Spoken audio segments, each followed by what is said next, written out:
"This is my daughter, Sydney. My father, Richard," announced, his voice carrying across the ballroom like a gavel strike. "She makes coffee for a living." He laughed, a sound designed to invite others to join in, and they did, nervous chuckles from board members who depended on his approval. I stood there, holding a silver tray of champagne, wearing the black apron of the coffee shop located in the lobby of his building. "Maybe if you all tip her well," he added, pulling a crumpled bill from his pocket, "she'll finally be able to afford a personality." He tossed the $12 bill onto my tray. It landed next to a crystal flute, pathetic and green. The room erupted in polite laughter. My spine stiffened, but my face remained a mask of professional indifference. Public displays of emotion were bad for business. I simply bowed my head slightly, took the bill, and slid it into my apron pocket, right next to the key card that opened the penthouse office directly above us. Drop a comment and let me know where you're listening from and what time it is for you right now. I'd love to know who's part of our community. I retreated to the kitchen, the laughter still echoing in my ears like static.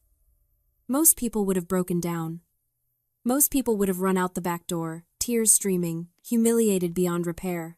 But I wasn't most people. And I wasn't just a barista. I pulled out my phone, my thumb hovering over the Vanguard Capital app icon. It opened with a facial scan, revealing a dashboard of numbers that would have made every person in that ballroom choke on their caviar. And there it was, a notification at the top of the screen. Emergency Liquidity Loan Application. Summit Corp. Amount: $14.4 million. Status: pending approval. I stared at the screen. My father, Richard, the CEO of Summit Corp., the man who had just publicly mocked me for making coffee, was $14 million in debt, and he was asking my bank to save him. The irony wasn't lost on me. To them, I was the failure. The daughter who wasn't smart enough, ambitious enough, or ruthless enough to join the family business. I was the disappointment who chose a service job. In reality, I was the silent owner of the financial institution holding the deed to their entire existence. I didn't decline the loan. Not yet. That would be too easy, too quick. Instead, I tapped the button marked Flag for Executive Review. A small notification popped up. This application will now require mandatory in-person review by the chairman. I slipped the phone back into my pocket. My hands weren't shaking. My breathing was steady. Why had I agreed to serve drinks tonight? Why had I put on this apron and walked into the lion's den, knowing exactly how he would treat me? Because for 28 years, I had been trained to seek his validation. It was a trap, subtle and insidious. The trap of normalizing cruelty. When you grow up with a parent who measures love in quarterly returns, you learn to devalue yourself. You learn to believe that if you just serve well enough, if you just stay quiet enough, maybe this time they won't bite. But tonight, the bite had drawn blood. And for the first time, I realized I didn't have to just take it. I looked at my reflection in the stainless steel refrigerator door. The apron. The sensible shoes. The pulled back hair. They saw a servant. I saw a spy. "Sydney," the catering manager barked from the doorway. "Table 4 needs more champagne. Move it." "I'm on my break," I said, my voice calm, flat. "Break? You don't get a break until the speeches are over. Get out there." I looked at him. Really looked at him. He was just another man used to ordering people around because he thought they had no power. "No," I said. He blinked. "Excuse me?" I said no. "I'm done for the night." I took off the apron, folded it neatly, and placed it on the counter. The $12 bill my father had thrown at me was still in the pocket. I took it out and smoothed the wrinkles. "You can't just leave," the manager sputtered. "Go ahead," I said, walking toward the service elevator. "Tell him Sydney went home." I stepped into the elevator and pressed the button for the lobby. As the doors closed, shutting out the noise of the gala, I didn't feel sad. I felt efficient. The elevator descended, but my mind was already ascending. Tomorrow morning, Richard wouldn't be dealing with his barista daughter. He would be dealing with the chairman, And the chairman had some very specific questions about his liquidity. The next morning, the coffee shop was buzzing with the usual A rush. The scent of roasted beans and steamed milk filled the air, a comforting routine I had lived for 3 years. But today, the routine felt like a costume. I stood behind the espresso machine, pulling shots with mechanical precision. My mind, however, was upstairs, analyzing the financial reports I downloaded the night before. The door chimed, and he walked in. Brandon, my half-brother.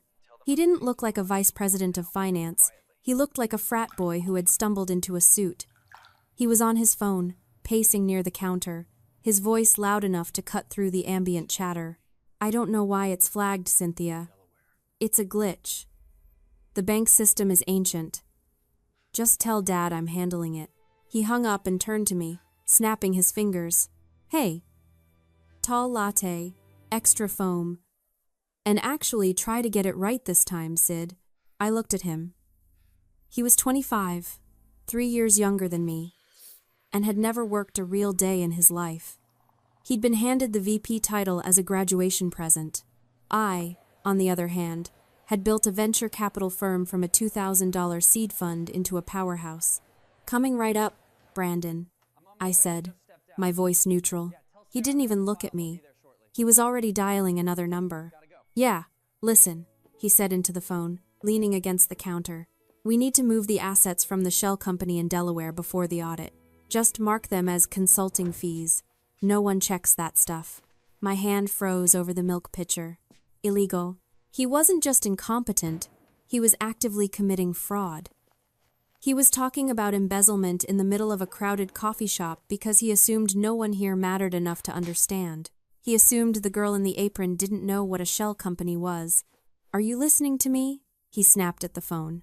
Just cook the books like we did last quarter. Dad's too busy panicking about the loan to notice. The steam wand hissed, punctuating his ignorance. I finished his latte and set it on the counter. Here you go, I said. He grabbed it without a thank you, still talking. Yeah, I'm a genius. I know. Just get it done. He walked out, leaving a trail of arrogance and incriminating evidence in his wake. I watched him go. He thought he was the golden child, the heir apparent. He had no idea he had just handed the help the weapon that would end him. I took off my apron. For the second time in 12 hours, I was done serving. I walked to the back office, grabbed my bag, and changed into the tailored navy suit I kept for client meetings. I pulled my hair out of its practical bun, letting it fall loose. I applied a coat of red lipstick, bold, professional, dangerous. Then I walked out of the coffee shop, past the confused manager, and straight to the private elevator bank in the main lobby. I swiped my key card. The light turned green. As the elevator rose to the top floor, I pulled out my phone and dialed my executive assistant. Sarah, I said. Cancel my morning. And send a summons to Summit Corp. Who should I request? She asked. Richard and Brandon. I understand. Mandatory attendance. Tell them, the chairman of the board is conducting a personal audit of their loan application. Right away, ma'am. I hung up as the doors opened to the Vanguard Capital penthouse. The office was sleek, modern, and silent, a stark contrast to the noise below. My phone rang again. It was Richard. Sydney, he barked. Where are you? Cynthia is hosting a dinner tonight and the maid called in sick. I need you to come over and help set up. I walked to my desk, the massive mahogany surface gleaming under the skylight. I sat down in the leather chair that cost more than his car. I can't make it, Richard, I said. Excuse me? Since when do you have plans? You pour coffee. I have a board meeting, I said. He laughed, a harsh, barking sound. A board meeting? What are you deciding which muffin is the flavor of the day? Don't be ridiculous. Be there by 5. He hung up. I looked at the phone. Then at the $12 bill I had framed on my desk earlier that morning. It sat next to the DEID stamp. He thought he was summoning a servant. He didn't know he had just insulted his executioner. I opened the file on my computer labeled Summit Corp. Financials. I began to read. It wasn't just bad. It was catastrophic. Richard had leveraged everything: the company, his home, his reputation. He was projecting strength, hosting galas, and bullying his daughter because it was the only currency he had left. He was a king with no kingdom, ruling over a pile of debt. And Brandon? Brandon was the arsonist burning down what was left. The intercom buzzed. "Ma'am," Sarah said. "They're here. They're in conference room B." I stood up. I smoothed my suit jacket. I picked up the folder containing the notes I'd made from Brandon's coffee shop confession. It was time to go to work. Richard and Brandon arrived at Vanguard Capital 15 minutes early, which for them was an admission of terror. I watched them from the security feed in my office. Richard was wiping sweat from his forehead with a monogrammed handkerchief. Brandon was pacing, checking his reflection in the glass, trying to look like he belonged in a room where decisions cost millions. "Send them in," I told Sarah through the intercom. I stood up and walked to the window, my back to the door. Keeping my back turned was a calculated power move. I wanted them to see the view first. I wanted them to see the city they thought they owned, laid out beneath the feet of the person they thought served them coffee. The heavy oak doors opened. "Mr. Chairman?" Richard's voice was oily, eager. "Thank you for seeing us on such short notice. We appreciate your discretion." I didn't turn around. "Not yet. Sit down," I said. Silence. Then the sound of chairs scraping against the marble floor. They sat. "We understand there were some irregularities with the application," Brandon said, his voice trying for confidence and failing. "Just a clerical error, really. I can explain." "You can explain the consulting fees in Delaware?" I asked, still facing the window. Brandon choked. Excuse me? Or perhaps you'd like to explain why Summit Corp's liquidity is currently sitting at negative $3 million while your personal accounts show a sudden influx of cash." "Who are you?" Richard demanded, his voice rising. "I want to speak to the owner, now." I turned around. The look on Richard's face was worth every second of the last 3 years. It wasn't just shock, it was a cognitive short circuit. He looked at me, then looked past me, then looked back at me, his brain refusing to connect the dots. "Sydney?" he whispered. "Hello, Father." Brandon stood up, knocking his chair over. "What the hell are you doing here? Did you break in?" "Security." "Sit down, Brandon," I said, my voice cutting through his panic like a scalpel, "and stop shouting in my boardroom." "Your boardroom?" Richard laughed, a desperate, hysterical sound. "You make lattes, Sydney. You don't own boardrooms. Get out before I have you arrested." I walked to the head of the table and sat down. I opened the leather folder in front of me. "Sarah," I said into the intercom, "bring in the security team, please. Just in case our guests have trouble understanding the hierarchy." 2 large men in dark suits stepped into the room and stood by the door. Richard sank back into his chair, the color draining from his face until he looked like gray putty. "You," he stammered. "You own Vanguard?" "Silent partner," I corrected. "I prefer to keep my investments quiet. It helps me see who people really are." I slid the folder across the polished table. It stopped perfectly in front of Brandon. "Open it," I said. Brandon's hands shook as he opened the cover. Inside were the transcripts of his phone call from the coffee shop. The transfer logs. The undeniable proof of his embezzlement. "I'm not here to serve you coffee, Richard," I said, leaning forward. "I'm here to audit your fraud." Richard looked at the papers, then at his son. The betrayal in his eyes was almost tragic, if he hadn't spent a lifetime earning it. "You stole from me?" Richard whispered to Brandon. "I gave you everything." "You gave me a sinking ship!" Brandon yelled, cracking under the pressure.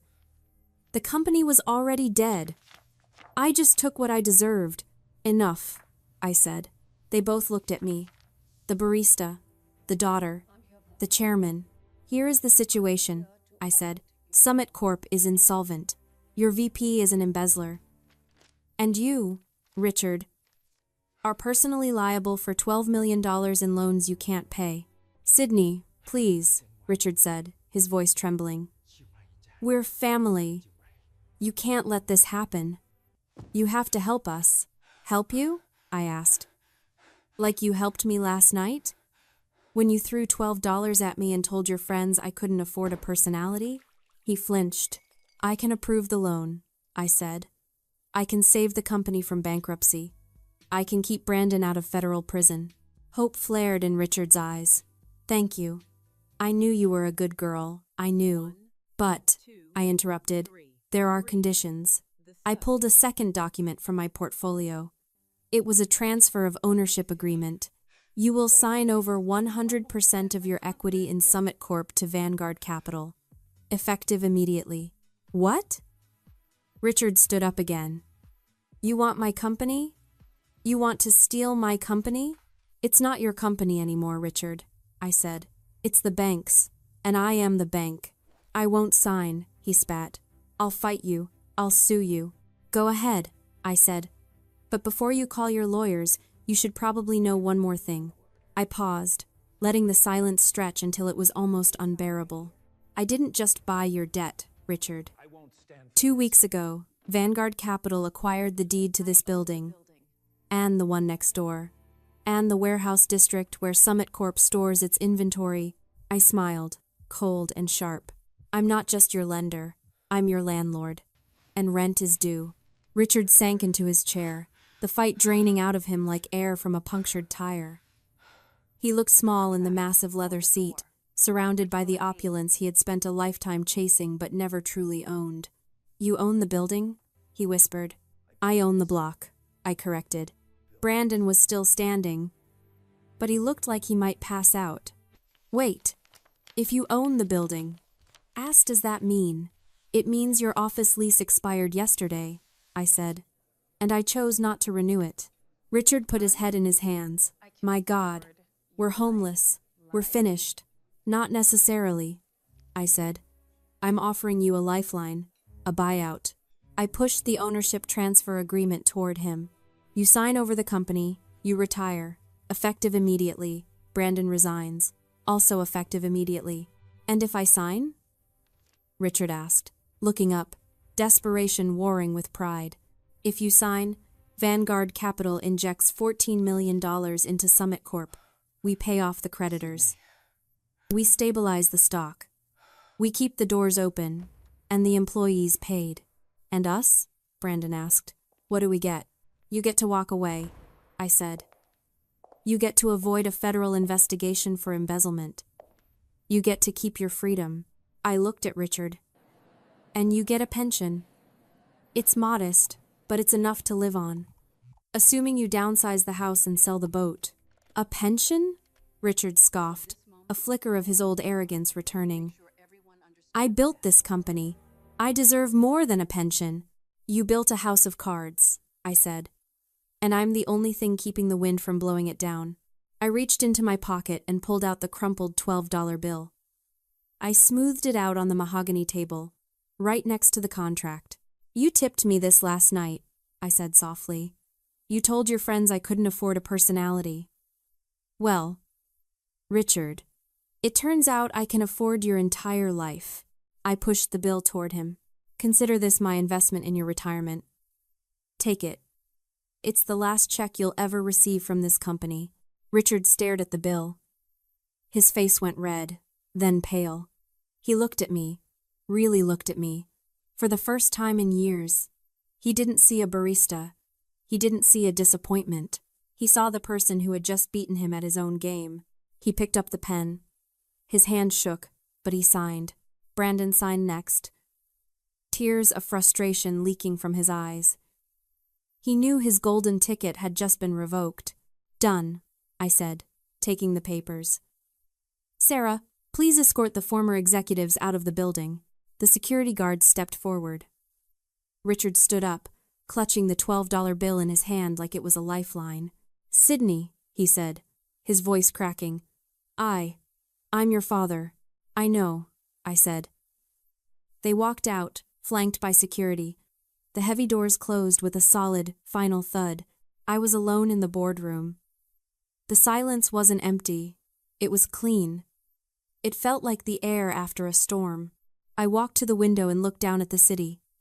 Somewhere down there, Summit Corp employees were working, unaware that their jobs had just been saved, unaware that the tyrant who had terrorized them was gone.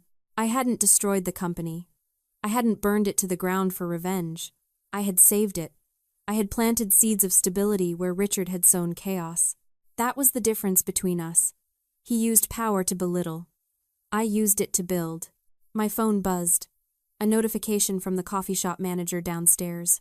"Hey, Sid, you coming in tomorrow? We're short-staffed." I smiled. I typed back. "Sorry, Mike. I'm putting in my notice.